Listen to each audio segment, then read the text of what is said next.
गांव के पास एक नदी बहती थी। खेती के साथ साथ पीने के लिए भी उसी नदी का पानी इस्तेमाल होता था।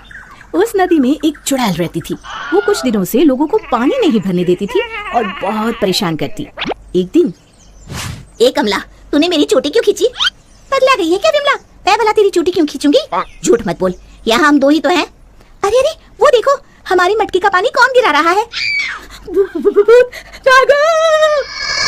रास्ते में उन्हें भुवन मिला, जो बैलों को पानी पिलाने नदी लेकर जा रहा था। क्या हुआ? इस तरह क्यों भाग रही हो जैसे भूत पीछे पड़ गया हो? हाँ दादा, भूती है नदी पर, सच में।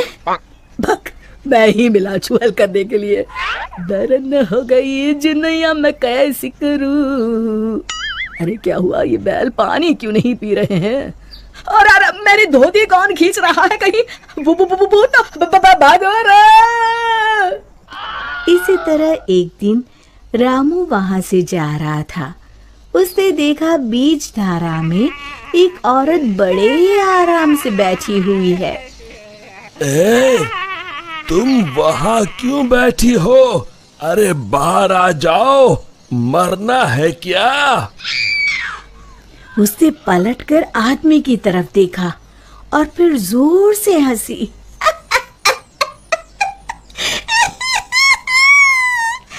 तुझे मारना है, कहकर हाथ बढ़ाना शुरू किया। वो तेजी से गिरते पड़ते गांव की तरफ भागा और गांव आकर लोगों को बताया। हाँ, उस दिन मेरे बैलों को पानी भी नहीं पीने दिया उस चुड़ैल ने। हमारी मटकी का पानी गिरा दिया था। लगता है हमें ये गांव छोड़ना ही होगा। बिल्कुल सच कहा भुवन, मेरा भी यही मन है। गांव के सब लोगों ने गांव छोड़ने का निश्चय कर लिया। भुवन बेटा, हो गई तैयारी? हाँ काका, हो ही गई समझो। मुझे लगता है क्यों ना हम मुखिया जी के पास चले। हाँ, शायद कोई उपाय निकले। काका, मुखिया जी कोई ओझा तो नहीं? मुझे लगता है हमें हनुमान मंदिर के पुजारी के पास चलना चाहिए। बात तो तुम्हारी भी सही है। सारे गांव वाले पुजारी जी के पास गए। कहो, कैसे आना हुआ? हाँ पंडित जी, हम नदी वाली चुड़ैल के आतंक से परेशान हैं। आए दिन उसका आतंक बढ़ता ही जा रहा है। मुझे तो लगता है हम सबको भी गांव छोड़कर भागना पड़ेगा। समस्या तो गंभीर है, पर भगवान दयालु है, अवश्य ही कोई उपाय मिल जाएगा। आप ही बताइए, क्या करना होगा? हमें एक हवन करना होगा। जैसे ही उस हवन का पवित्र धुआं उसे लगेगा, वो श्राप मुक्त हो जाएगी। पर चुड़ैल को हवन कुंड तक लाना असंभव है। असंभव में ही संभव छुपा है भुवन। तो हवन किया जाए। कल हस्त नक्षत्र है, कल ही ठीक रहेगा। ठीक है पंडित जी। आप लोग इस सामग्री की व्यवस्था कर लीजिए, मैं ब्रह्म मुहूर्त में वहाँ पहुँच जाऊंगा। हम सब भी पहुँच जाएंगे। हवन कुंड तैयार है, मैं जल लेकर आता हूँ नदी से। किसकी मौत आई है जो मुझे सोते ही जगाने चला आया? चुड़ैल जी, आप सोइए, मैं तो पूजा के लिए जल लेने आया हूँ।